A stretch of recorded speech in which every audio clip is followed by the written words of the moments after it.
आज भी इस पर्वत पर निवास करते हैं श्री राम भक्त हनुमान जी। मर्यादा पुरुषोत्तम भगवान श्री राम के परम भक्त बजरंगबली, जो स्वयं एक चिरंजीवी हैं और उन्हें चिरंजीवी रहने का वरदान मिला है। ऐसा माना जाता है कि हनुमान जी सतयुग से लेकर कलयुग तक उपस्थित है और यही कारण है कि वो आज भी धरती पर स्थित गंधमादन पर्वत पर निवास करते हैं। अब पुराणों की माने तो प्रभु राम तथा देवी माता सीता ने पवन पुत्र बजरंगबली को कलयुग में अधर्म के नाश और धर्म को फैलाने के लिए अमरत्व का वरदान दिया था। यही वजह है कि पृथ्वी लोक पर कुछ खास जगहों को मारुति जी का निवास स्थान माना जाता है। उन्हीं में से एक है गंधमादन पर्वत। आपको बता दें कि हिमालय के कैलाश पर्वत के उत्तर दिशा में स्थित एक जगह है जो गंधमादन पर्वत के नाम से जानी जाती है। फिलहाल ये क्षेत्र तिब्बत में आता है। पुराणों में धर्म ग्रंथों में इस बात की पुष्टि हुई है कि गंधमादन पर्वत ही बजरंगबली का निवास स्थान है। श्रीमद् भागवत गीता में तो इस पर्वत के बारे में विस्तार से बताया गया है। वेद व्यास रचित महाभारत में भी इस पर्वत का उल्लेख मिलता है, जिसमें पांडवों और पवन पुत्र हनुमान जी की भेंट के बारे में जानकारी दी गई है। आखिर पवन पुत्र हनुमान जी ने पूरी धरती पर सिर्फ और सिर्फ गंधमादन पर्वत को ही अपना स्थान क्यों चुना? तो इस बात का जवाब हमें श्रीमद् भागवत पुराण में मिलता है। अगर इस ग्रंथ की माने तो भगवान राम धरती से वैकुंठ को प्रस्थान कर रहे थे, तभी प्रभु ने हनुमान जी को धरती पे ही रहने का आदेश दिया और अपने प्रभु की इच्छा अनुसार पवन पुत्र बजरंगबली ने ऐश्वर्य शक्ति से युक्त गंधमादन पर्वत को अपना निवास स्थान चुना। वहां अपने अज्ञातवास के समय सभी पांडव हिमवत पार करके गंधमादन पर्वत के पास पहुंचे थे। कुंती पुत्र भीम ब्रह्म कमल लेने के लिए इस पर्वत पे आए थे, जहां उन्होंने हनुमान जी को लेटे हुए देखा।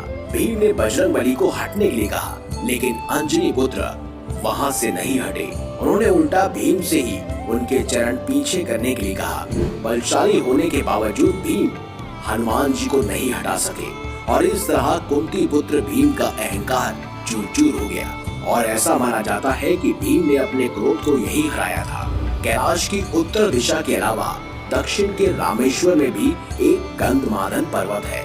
इस जगह से मारुति जी ने समुद्र पार कर लंका पहुंचने के लिए छलांग लगाई थी। वहीं इंद्रलोक में जाते समय अर्जुन को हिमवंत और गंधमादन को पार करते हुए बताया गया है।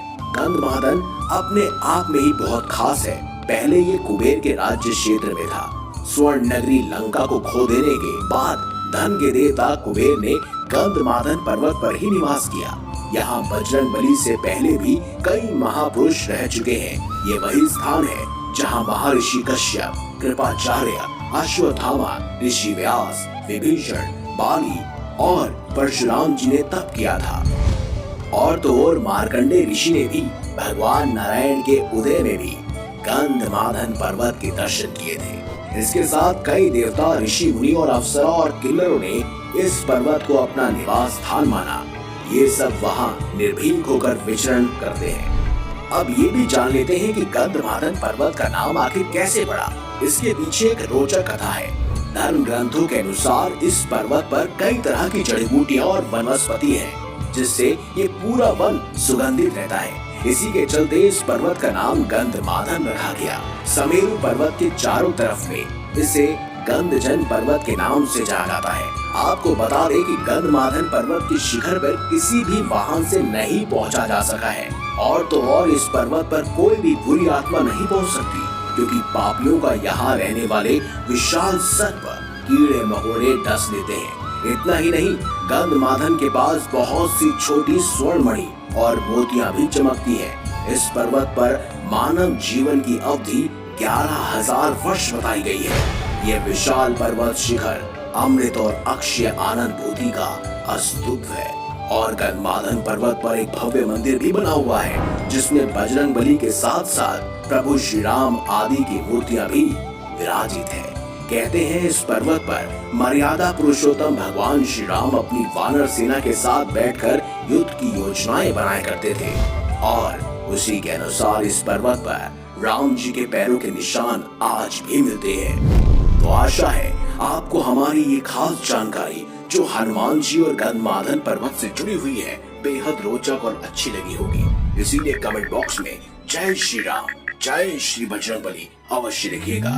वीडियो अगर आपको अच्छी लगी है तो लाइक कीजिए, हमारे चैनल को सब्सक्राइब कीजिए और ज्यादा से ज्यादा शेयर भी कीजिए। मिलेंगे अगली बार एक नई खास वीडियो के साथ।